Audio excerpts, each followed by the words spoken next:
تو یہ میرے بھائیو دوستو، اب جو شخص قرآن مجید کو کھولتا ہے رمضان کے مہینے میں اور پیاری آواز میں تلاوت کرتا ہے، اللہ پاک فرماتے ہیں وَرَتِّلِ الْقُرْآنَ تَرْتِيلًا، کہ قرآن کو ٹھہر ٹھہر کر آرام آرام سے پڑھ۔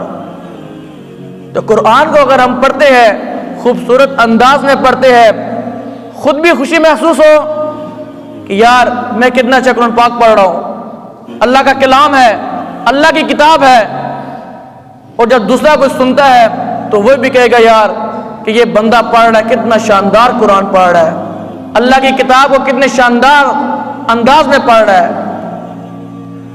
لیکن میرے بھائیو دوستو، افسوس اور دکھ کی بات تو یہ ہے کہ 11 مہینے تو گزرتے ہیں غفلت کی نیند میں، یہ بابرکت رحمتوں اور برکتوں والا مہینہ کہ اس مہینے میں ہر وقت اللہ کی رحمتوں کا نزول ہو رہا ہوتا ہے، ہم اس مہینے کو بھی غفلت کی نیند میں جو ہے نکال دیتے ہیں۔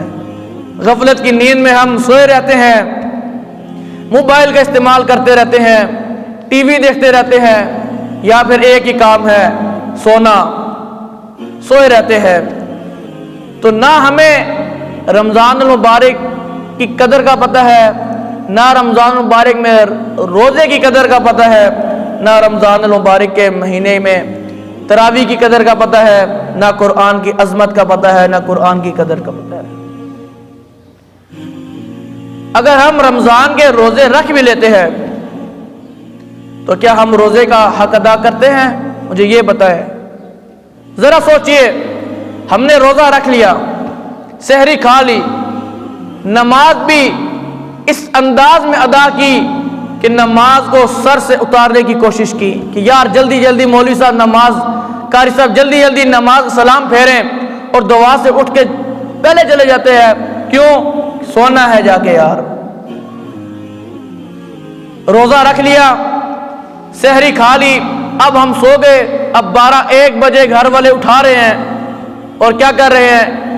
اٹھ کے نماز پڑھی، نماز پڑھنے کے بعد، ظہر کی نماز پڑھنے کے بعد یا تو پھر سو گئے، یا موبائل کھول لیا، یا ٹی وی چلا لیا، عصر تک یہاں پر وقت گزر گیا، عصر کے بعد تو ہمیں روزہ لگا ہوا ہے، یا گھر والوں کے ساتھ کام کرنے میں لگ گئے، یا گھر والوں کے لیے باہر سے چیزیں سموسے پکوڑے لے کے آنے میں لگ گئے، اور مغرب آ گئی، مغرب کے بعد افطاری، اور افطاری کے بعد تو ویسے بھی ریلیکس، آرام سے بیٹھنا لیٹنا کیونکہ افطاری کی ہوئی ہے۔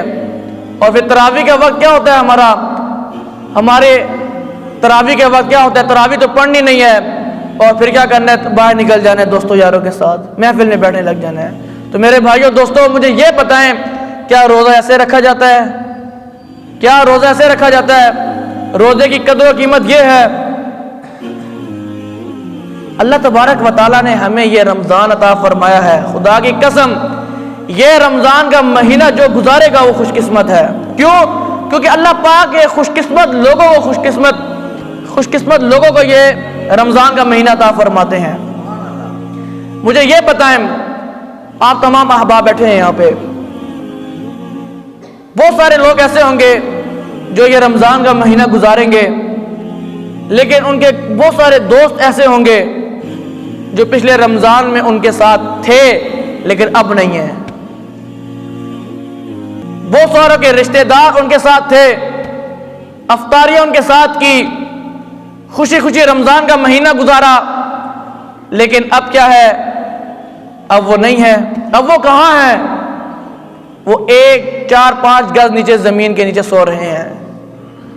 تو میرے بھائیو دوستو، رمضان کے مہینے نے آنا ہی آنا ہے، تا قیامت رمضان کا مہینہ آئے گا، برکتیں اور رحمتوں کا نزول ہوگا، لیکن خوش قسمت انسان تو وہ ہے، خوش قسمت لوگ تو وہ ہیں جو اس رمضان کی قدر و قیمت کو جانتے ہیں اور اس کو قیمتی بناتے ہیں۔